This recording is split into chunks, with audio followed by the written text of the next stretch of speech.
Indonesia tidak akan pernah berdiri dan tidak akan pernah merasakan kemerdekaan tanpa sepak terjang dan perjuangan para ulama dengan ahlul bait Nabi Muhammad. Tanpa ada ulama, tanpa ada santri, tanpa ada habaib, sampai detik ini Indonesia belum merdeka, saudara.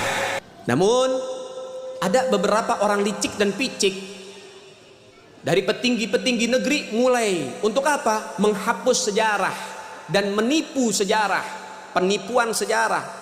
Apa jasanya mereka para habaib di Indonesia? Apa jasanya? Baik. Yang pertama, Al-Habib Hussein Al-Mutahhar. Beliau dari Semarang. Beliau yang menciptakan lagu 17 Agustus.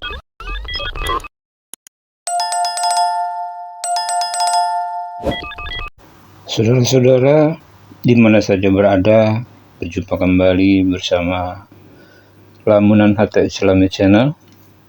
Ini ada satu informasi yang menarik tentang gedebrusnya habaib ini, habib palsu di Indonesia ini, yang mengklaim bahwa kemerdekaan NKRI ini tanpa ada kemerdekaan bila tidak ada habaib dan ulama.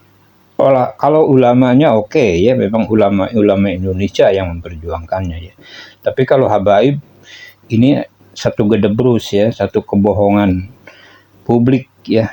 Dan inilah yang merusak, dan inilah pengakuan-pengakuan inilah yang membuat warga dan rakyat Indonesia tidak suka dan tidak menerima kepada habaib. Inilah, ya. Jadi mereka mengklaim karena mereka bertujuan ingin merubah sejarah perjuangan Indonesia ini agar mereka bisa punya tempat dan akan dihormati. Nah, itulah saudara-saudara. Baiklah, untuk lebih jelasnya bagaimana kita dengar di sini ulasan-ulasan yang disampaikan oleh para putra bangsa Indonesia. Di sini aja Mahfud MD yang memperjelas tentang kemerdekaan Indonesia. Yuk kita simak, selamat menyimak. Jangan lupa di like dan subscribe. Yang sudah subscribe, saya ucapkan banyak terima kasih. Mudah-mudahan Allah bukakan pintu rezeki yang seluas-luasnya. Allah beri kemudahan dalam segala urusan. Dan Allah beri kita umur panjang yang barokah dan bermanfaat. Amin. Ya Rabbal Alamin. Yuk kita simak video berikut ini.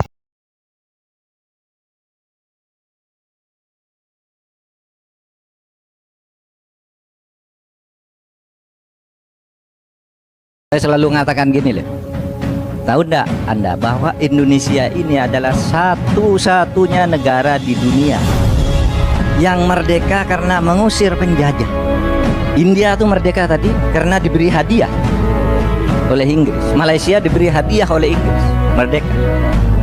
Amerika merdeka mengusir penduduk asli. Australia mengusir penduduk asli. Indonesia tidak, mengusir penjajahnya. Hanya Indonesia. Ada yang mengatakan, yuk, banyaklah negara yang mengusir penjajah seperti Vietnam, Aljazair, itu sudah menjadi negara mau diinvasi, diusir. Kalau Indonesia dari belum ada menjadi ada itu dengan cara bersatu usir penjajah. Bahkan dulu Indonesia pun sebenarnya mau diberi kemerdekaan itu dengan hadiah. Bung Karno, Bung Hatta, Rajiman sudah dipanggil ke Dalat. Oke, pemerintah Jepang sebagai penjajah akan memberi kemerdekaan kepadamu tanggal 24 Agustus. Bung Karno setuju, Bung Hatta setuju, Rajiman setuju. Oke, kita merdeka. Tapi pulang ke Indonesia dicegat oleh anak-anak muda seperti saudara Bung. Harus merdeka sekarang. Nggak bisa, kata Bung Karno. Saya sudah berjanji tanggal 24 akan ngambil kemerdekaan untuk you. Bung Hatta juga nggak mau. Lalu diberitahu, Bung, kalau tidak merdeka sekarang, Indonesia tidak akan pernah merdeka. Kenapa? Karena menurut konvensi Wina PBB pada waktu itu, konvensi Liga Bangsa-Bangsa, bekas suatu negara jajahan yang penjajahnya kalah perang harus mengembalikan negara jajahannya ke penjajah sebelumnya. Lah itu konvensi Wina. Itu sebabnya Belanda tahun 46 masuk nyerang ke sini. Itu atas izin PBB, karena menurut PBB ambil dia Indonesia. Tapi Syahrir dan kawan-kawan anak muda itu, Bung, merdeka sekarang. Tidak, kata Bung Karno. Kalau tidak merdeka, kami culik. Diculik benar. Diculik. Gimana merdeka? Dibawa ke Rengas Dengklok. Disitulah Bung Karno tanggal 16 Agustus bersama Bung Hatta mengucapkan proklamasi kemerdekaan, menaikkan bendera merah putih, menyanyikan lagu Indonesia Raya. Ntar dulu, itu kan 16 Agustus tuh, 16 Agustus dia kan gembira dulu. Pulang, Bung Karno pulang sore, lalu saya tadi diculik karena dipaksa ya saya mengucapkan ke. Iya ya betul nih ada ceritanya. Karena dipaksa saya oleh anak-anak muda ini katanya. Ya saya terpaksa mengucapkan kemerdekaan, tapi katanya, kata Bung Karno, kemerdekaan yang saya ucapkan tadi itu tidak sah. Karena tidak ada yang dengarkan, cuma 7 orang anak-anak ini. Cuma anak-anak ini revolusioner. Kita harus merdeka, tidak usah nunggu 24 Agustus. Besok pagi kita ulangi proklamasi kemerdekaan. Itulah terjadinya kemerdekaan 17 Agustus. Merdeka sendiri, saudara, bukan hadiah seperti Malaysia tuh. Nih kamu merdeka, nih Brunei kamu merdeka, nih. Kita merdeka sendiri, usil penjajah. Ketika kita proklamasi, penjajah mau datang, kita lawan. Bersatu kita, bersatu mengusir penjajah, jadilah Indonesia merdeka. Wali Songo itu semuanya Habib. Padahal Habibnya baru datang sesudah Wali Songo meninggal. Gitu loh. Lalu ini turun Habib ini, Imam Bonjol coba. Dibilang itu Habib Sahabuddin. Itu dari mana? Saya kemudian tersinggung dari itu ketika peran ulama-ulama Indonesia dan para pejuang Indonesia itu diremehkan. Misalnya, cerita bahwa proklamasi kemerdekaan Mei 17 Agustus itu karena bisikan Habib tertentu kepada Bung Karno itu kan tidak pernah ada dalam cerita itu. Semua yang menulis selama ini, Bung Karno pulang dari Dalat, dijanjikan kemerdekaan, lalu terjadi sini tarik-menarik antara pejuang. Yang satu ingin merdeka secepatnya, yang satu menunda sesuai dengan persetujuan Jepang. Sampai Bung Karno diculik. Tanggal 16 itu diculik, nggak ketemu Habib. Diculik oleh pemuda itu, dibawa ke Rengas Dengklok. Pokoknya merdeka sekarang, kata Bung Karno ntar dulu. Gitu. Akhirnya sesudah itu malamnya rapat di rumah Laksamana Maeda. Laksamana Maeda itu adalah Dandim lah, Dandim kota Batavia, tapi angkatan laut kan, karena di Batavia. Dandim Batavia kalau itu. Laksamana Maeda itu yang minta Bung Karno, Bung, kalau Anda mau rapat untuk merumuskan proklamasi besok pagi, di rumah saya aja, aman, saya yang jaga. Bukan Habib, nggak ada Habib. Cerita Habib ini nggak pernah ada di dalam sejarah, kecuali dulu menjadi Usman Yahya itu menjadi muftinya Belanda, yang mengharamkan kita melawan Belanda. Justru itu Habib yang jelas itu tertulis dalam sejarah. Kalau Habib berbisik ke Bung Karno kapan? Dan tidak pernah ada cerita itu. Gitu. Yang perlu disampaikan di sini, ketika maraknya keadaan semacam ini, menunjukkan bahwasannya sudah ada indikasi-indikasi kebangkitan PKI, saudara. Dan ini perlu dikasih tahu. Apa sih kaitan PKI dengan pondok pesantren? Banyak. Karena target utama PKI itu ya pondok-pondok, saudara. Target utama yang akan dibumi hanguskan oleh PKI ya guru-guru, para ulama-ulama. Dari zaman dulu mereka memusuhi daripada para ulama. Kenapa? Karena para ulama yang berani menyuarakan yang hak itu hak, yang batil itu batil, saudara. Sehingga nggak sedikit para ulama yang dibantai, pondok pesantren yang dibakar, dan juga santri-santri yang dibunuh dan digorok lehernya oleh PKI, saudara. Dan ini perlu kita pahami baik-baik. Dan PKI itu berusaha untuk memutuskan dan menjauhkan masyarakat dengan para ulama. Itu adalah indikasi-indikasinya. Memutus mata rantai ulama dengan majelisnya, ulama dengan musolahnya, ulama dengan masjidnya, santri dengan gurunya. Itulah indikasi-indikasi PKI. Memutus mata rantai daripada apa? Ahlul Bait dengan umatnya Nabi, sehingga dibikinlah propaganda di mana-mana, sehingga apa? Miris kita punya hati. Hari demi hari di akhir zaman ini, innalillahi wa inna ilaihi raji'un. Sudah berapa banyak Ahlul Bait Nabi Muhammad yang dizalimi, saudara.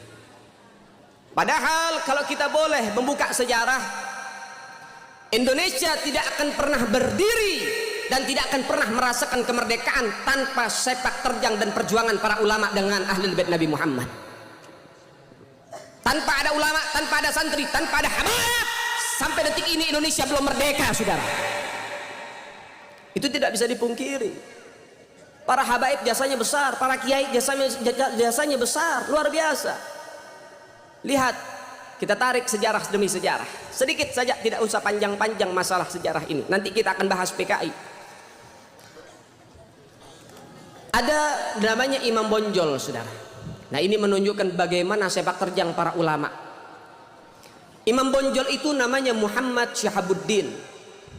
Siapa sih Imam Bonjol? Imam Bonjol ternyata adalah salah satu kakek daripada Habib Rizik, saudara. Man fil abna, apa yang ada sama orang tua ada sama anak cucunya. Kalau bapaknya pejuang, anaknya juga pejuang, saudara. Bapaknya macan, anaknya macan, betul? Betul?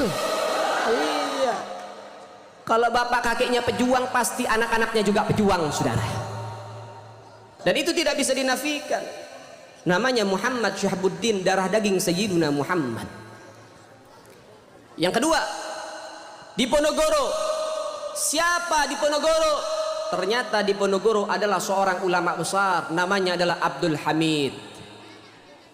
Beliau sosok daripada panglima perang, berusaha berupaya membentengi Indonesia dari penjajahan, saudara, sehingga digelari di Ponorogo.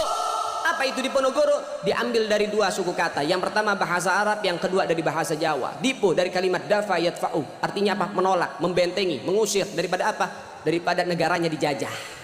Mengusir penjajah dari negara, menolak penjajah dari negara. Negoro dari bahasa Jawa yaitu negara, artinya apa? Membentengi negaranya dari penjajahan. Namanya adalah Abdul Hamid, seorang ulama besar. Makanya kalau kita lihat lukisannya di Ponorogo pakai imamah, Imam Bonjol pakai imamah. Ulama tidak bisa dipisahkan dari Indonesia. Pejuang-pejuang kita, masyarakat kita, mayoritas para pejuang adalah para ulama. Dan juga saudara, siapa lagi? Ada namanya Kapiten Patimura. Kapiten Patimura ini adalah sosok kiai besar dari Maluku. Nama aslinya adalah Kiai Haji Ahmad Lusi. Memiliki pondok pesantren besar di Maluku, Indonesia bagian timur. Ketika sampai seruhan jihad kepada mereka, ternyata Kapiten Patimura nggak ngumpet di pondoknya, keluar sama santri-santrinya. Keluar berjuang berjihad bersama santri-santrinya. Ini baru sosok kiai yang betul-betul cinta terhadap NKRI, saudara. Sampai-sampai Kapiten Patimura harus tewas di tiang gantungan, dibunuh oleh penjajah, saudara. Namun mendapatkan syahidnya.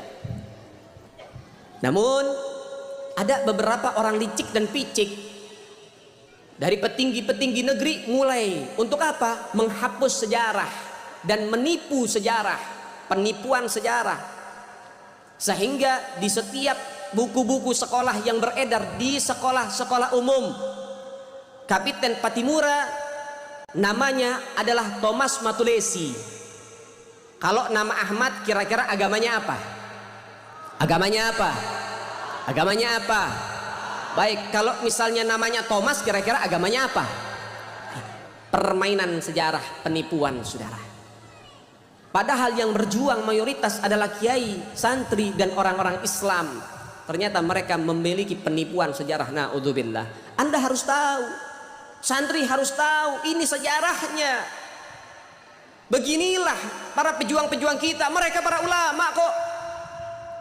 Pejuang-pejuang Indonesia para ulama, tapi kenapa saat ini malah apa? Ulama dimusuhi, ulama dibenci, ulama diteror, ulama diintimidasi, ulama didiskreditkan.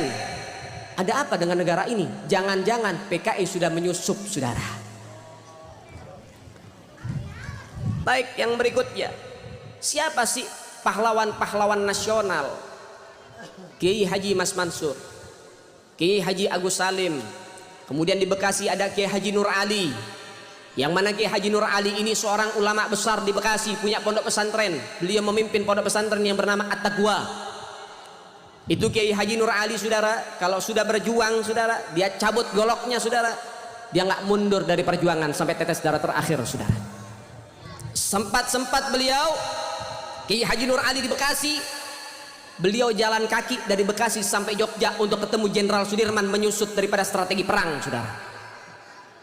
Ini ulama-ulama kita, aset Indonesia.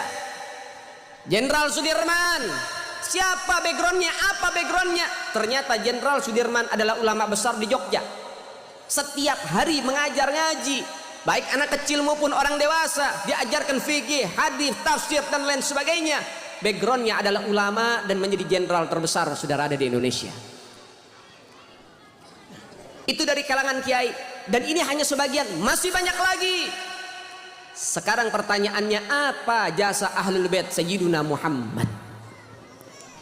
Apa jasanya mereka para habaib di Indonesia? Apa jasanya? Baik. Yang pertama, Al-Habib Husain Al-Mutahhar. Beliau dari Semarang. Beliau yang menciptakan lagu 17 Agustus dan Syukur. Dan beliau adalah bapak pramuka yang menciptakan pramuka, Al-Habib Husain Al-Mutahhar. Dan Anda harus tahu, ketika rumah Soekarno dikepung, di situ ada Habib Husain Al-Mutahhar, dan Belanda mencari bendera merah putih yang sudah dibuat untuk dibakar dan dibumi hanguskan, saudara. Soekarno menyerahkan kepada Habib Husain, tolong Pak Husain jaga bendera ini baik-baik. Habib Husain mengatakan, saya jaga walaupun nyawa saya terancam, sehingga bisa berkibar ada di mana-mana, saudara. Yang kedua, yaitu daripada Al-Habib Ali bin Abdurrahman Al-Habsyi, atau yang dikenal dengan Al-Habib Ali Kuitang.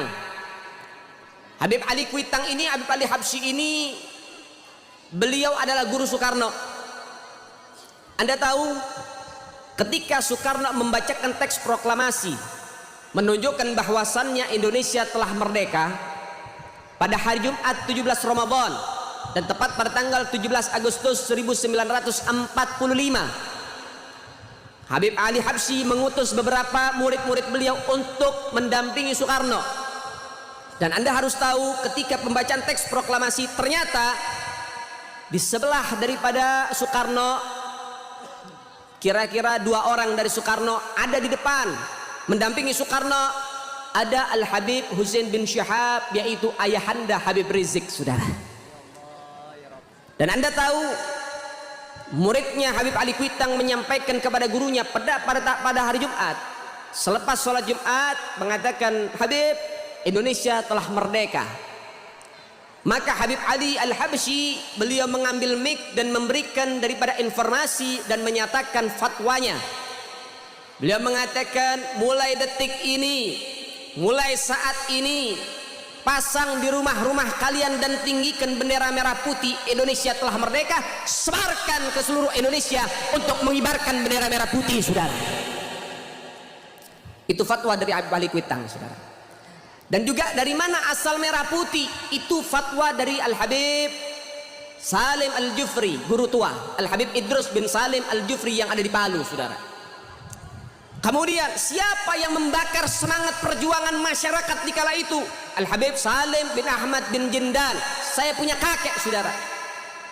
Beliau keluar masuk penjara dari zaman Belanda, dari zaman Jepang, bahkan diancam hukuman pancung. Tapi Habib Salim Jindan tidak mundur dari barisan perjuangan, saudara, sampai Indonesia mendapatkan kemerdekaannya, saudara. Sampai beliau mengenakan jubah berwarna putih dan dalamnya warnanya merah, karena di kala itu nggak boleh berkibar bendera merah putih. Tapi untuk memberikan semangat kepada masyarakat ketika beliau berorasi, beliau mengebas-ngebaskan jubahnya, memberikan informasi. Untuk apa? Untuk senantiasa setia terhadap NKRI. Baik, yang berikutnya ada Syarif Hamid Al-Gadri, Sultan kedua di Pontianak, yang saat ini sedang kasus, saudara. Ya, ada orang nggak punya otak ngomong ngaco, ya, pengkhianat, teriak pengkhianat. Syarif Hamid Al-Gadri inilah yang merancang dan menggambar, yaitu daripada lambang negara Garuda. Kalau misalnya yang dikatakan oleh dia, ini kan dikatakan bahwasannya Syarif Hamid Al-Gadri ini pengkhianat. Yang ngomong lebih pengkhianat lagi, lebih bejat lagi, saudara. Kalau misalnya Syarif Hamid Al-Gadri pengkhianat, ngapain lambangnya dipakai? Gak akan mungkin dipakai oleh negara. Tapi ketika lambangnya yang dibuat oleh dia lahir dari karya tangannya,